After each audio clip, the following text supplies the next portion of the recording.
add the splash skill, and we're going to try to hit him without a direct hit, but just kind of getting close. I don't know if that got him or not. Yeah, I'm doing some damage without a direct hit. I'm missing him, but it's hitting the ground close, and it still does damage. Okay, we're going to learn how to do that today. And by that, I mean, welcome back to LewyT Amusement Academy, Part 29.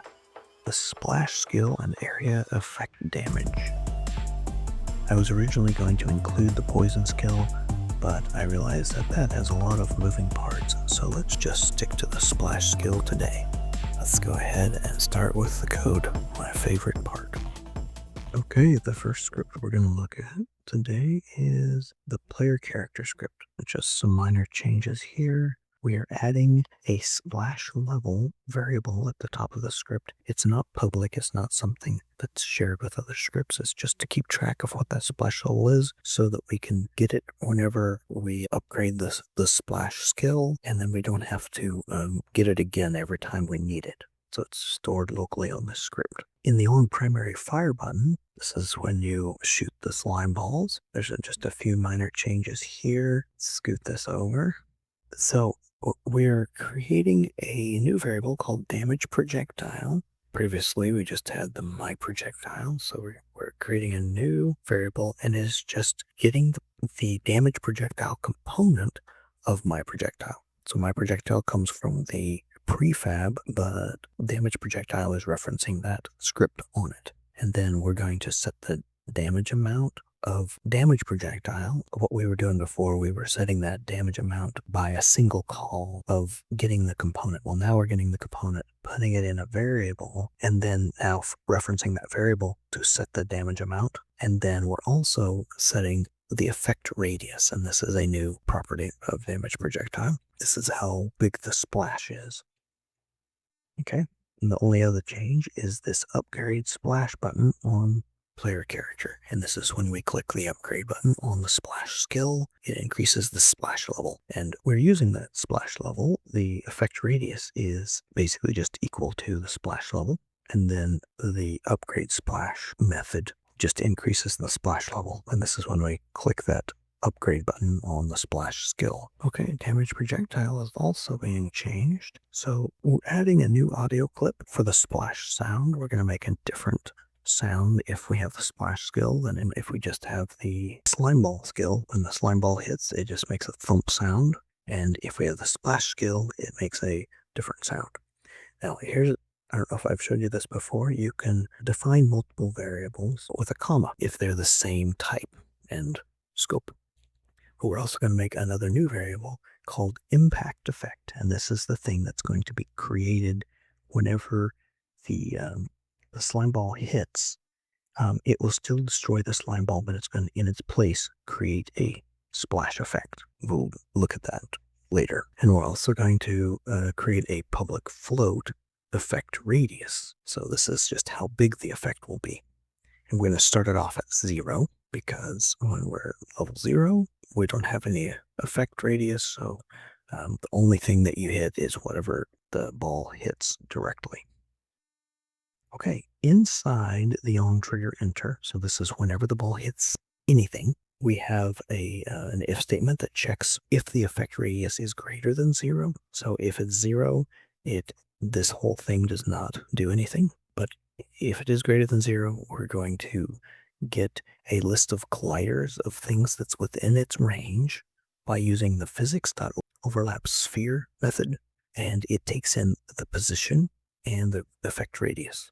And then that will return this, basically an array of hit colliders, and they're all just colliders. We're just going to for each through all those colliders. We're going to call it hit collider, and then we're going to check to see if each collider belongs to a character by doing this. We're going to hit collider dot get component character, and we're going to put that into the splash character variable. Now it's possible a collider isn't a character, like the ground or a tree. So the next thing we do is we want to make sure that we're not double damaging the primary character that we hit. If we hit something directly, the damage is handled up here. So we want to exclude this character from getting additional damage from the effect radius. Now this is optional. If you want that to happen, do double damage, then you would just leave this line out. But I don't want the splash skill specifically to cause additional damage to what it hits. So we're just checking that the splash character isn't not the same as the primary hit character. And if they are, we continue, meaning we just go on to the next iteration of the loop. We're going to ignore any damage to this character because it's already got damaged. Then we check if the splash character is not null, meaning we want to make sure that it's an actual character, not a tree or the ground. Then we will calculate the hit point by using the method hit collider dot closest point. So that is a method on collider. We give it a position and we find out the position on the collider that's the closest to this position. And so that's assuming that they are, it's already going to be close because it's within the overlap sphere. But we're going to see how close. If we're very edge of the sphere, we want it to do less damage than if it were, very close to the middle of the sphere. So now we're going to calculate the area damage by using this calculate area damage method.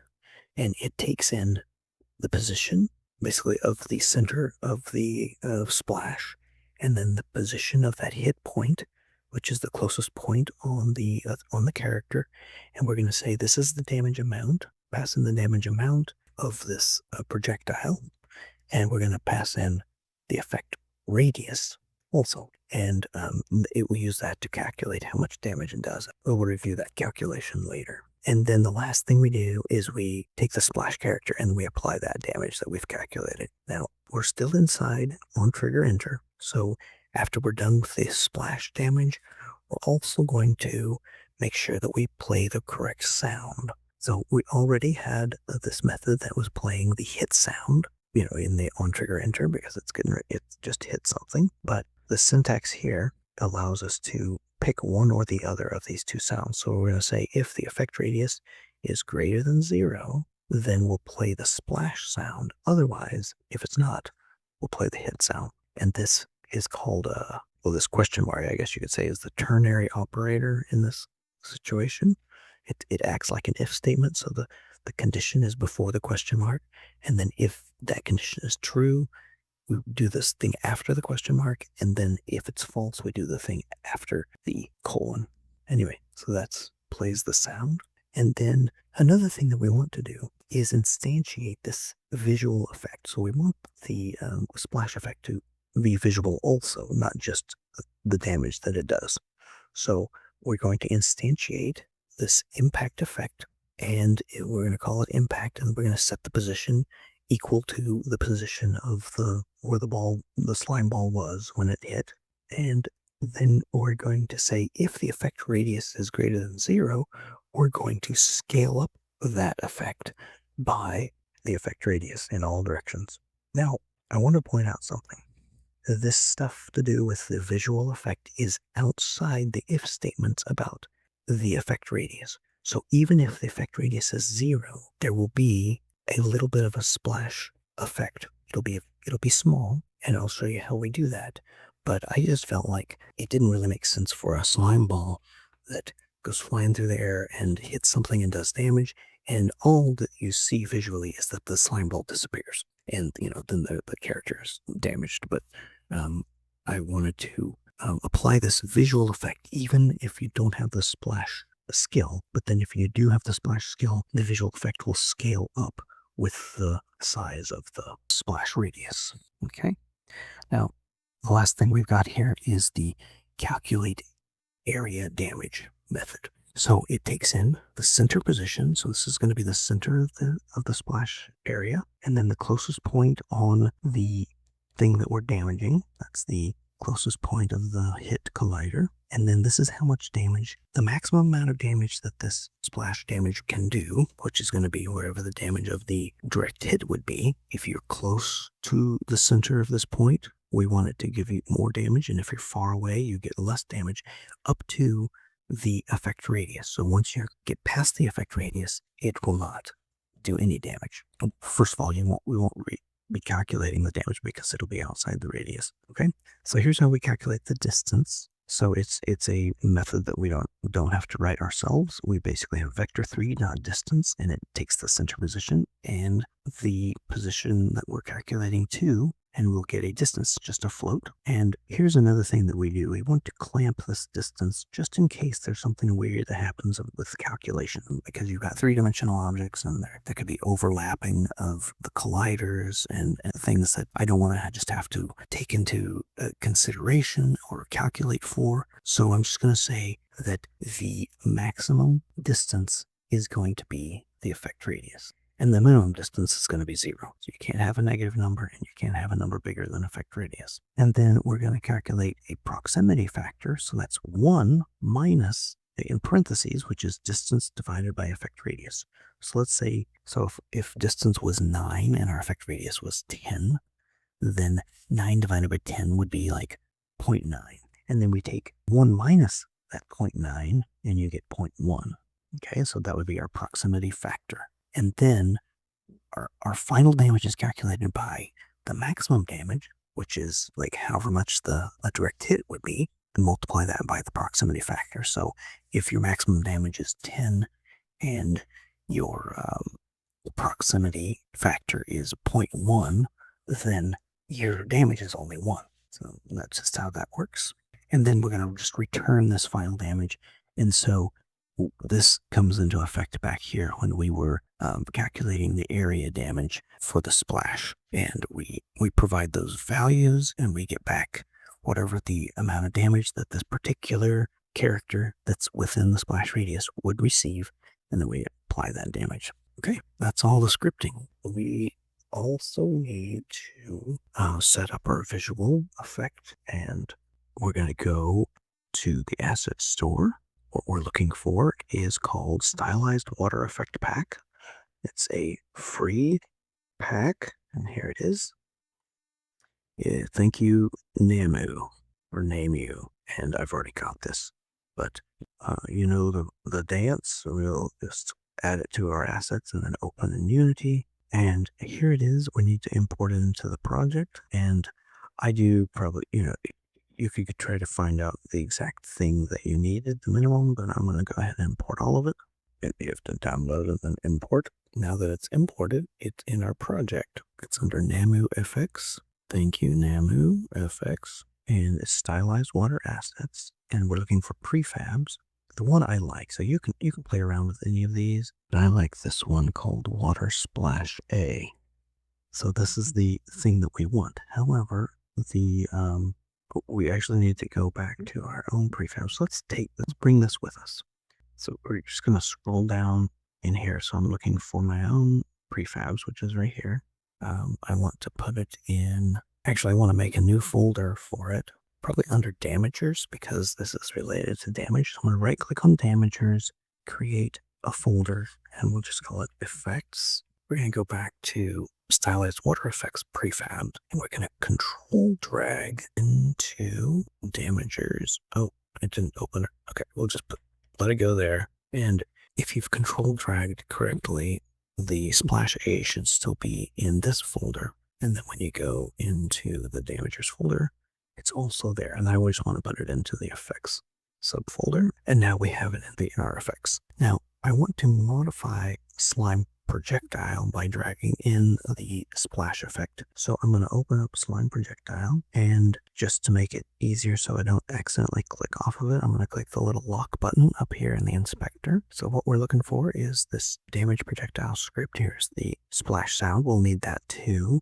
And the impact effect is the thing that we're looking at right now. So then we're going to click into the effects folder, and we're going to drag water splash A into impact effect. And while we're here, let's go ahead and also add this splash sound. If we type 52, there is one called 52 dive. That is a pretty good sound. Let's click that again. Okay, that's what it'll sound like once you have a splash effect skill and you hear slime ball hit something, it will sound like that. But until then, it will do the hit sound. Okay, I'm going to unlock this so that I can now look at other stuff.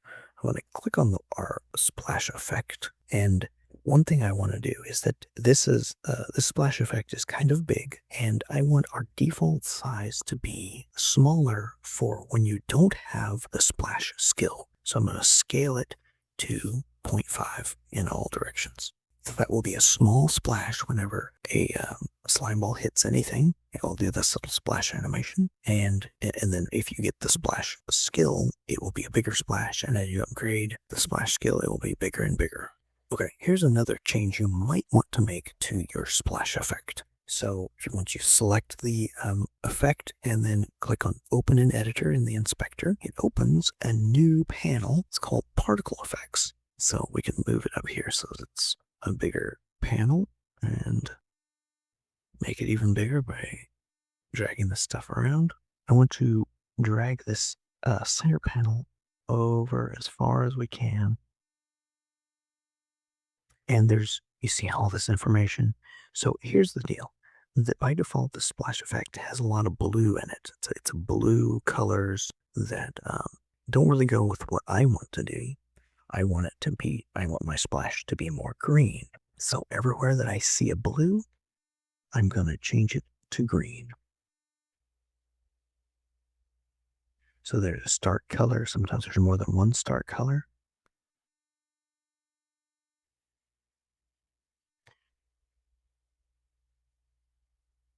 Just go change it to green if that goes with what you're trying to make.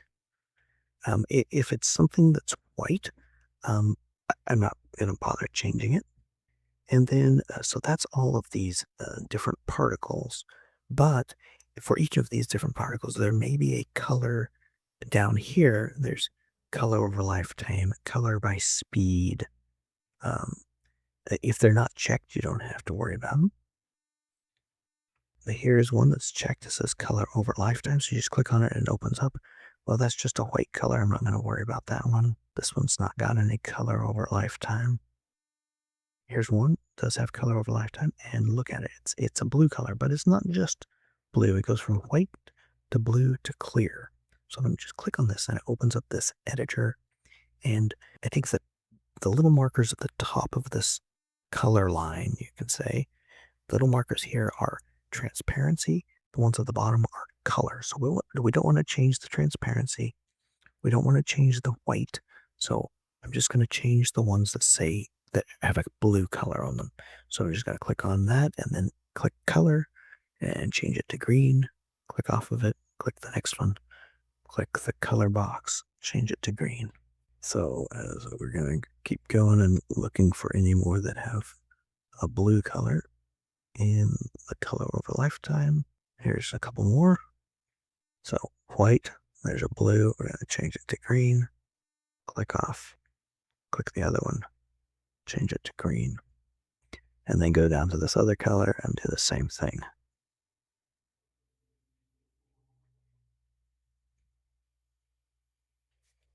Okay, I think that's all of the colors. Now, our splash effect should look green instead of blue. Okay, the next thing we need to do is go to our player character and open it in the hierarchy. Open up the skill tree. We're going to go to the splash skill, and we need to add the skill up action. We're going to click plus, and then we're going to drag in the player character to the object. And then on the player character, we're going to the player character script, and inside there, we want to upgrade splash. So now whenever you click the little plus button on the splash skill, it will run that method, and that will just increase the splash effect for that character going forward. In our last video, I moved the character way down there. I'm going to move him back up here. Click on the player character, Control Shift drag, and then I move him up out of the ground. Okay, I just did a build to make sure it works in build, and also I think it looks better for the video. So here's our start menu. We're going to go ahead and start. We're starting right here. We don't have any skill points. We need to collect all of these real quick. Hopefully this guy won't come after us. Okay, we got away. I'm going to, I want to be able to run from him if I need to. And I want to get, first of all, just do a basic level slime ball with no splash and only level 1 slime ball. And I'll show you the basic splash effect. It doesn't do damage. It doesn't do additional damage. So that's your small, like 50% scale splash effect. It looks pretty cool, at least in my opinion. Okay, let me just demonstrate that. Like if you don't hit the enemy, it does not do the damage, which is the way it worked before. But if we do hit the enemy, then we do a little bit of damage. Anyway, that was the way it worked before without the visuals. Okay, so now I'm going to add the splash skill, and we're going to try to hit him without a direct hit when just kind of getting close. I don't know if that got him or not. Yeah, I'm doing some damage without a direct hit. I'm missing him, but it's hitting the ground close, and it still does damage. Okay, so that's a basic splash skill effect. We're doing damage. The next thing I'm going to do is increase the splash so you can see how it looks after when it's bigger. So we're going to do a bigger splash, and as you can see, the splash effect is bigger, and we're doing damage further away.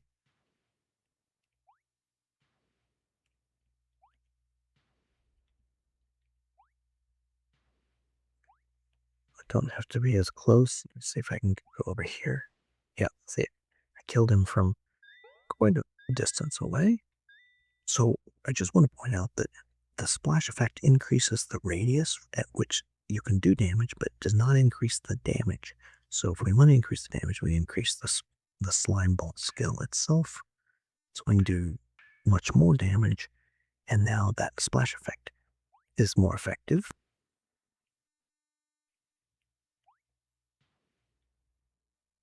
Almost done. Boom. There we go. That's our splash skill damage effect. And yes, it can hurt ourselves also. Thank you for watching LewyT Amusement Academy Part 29. I'm LewyT with LewyT Game Lab.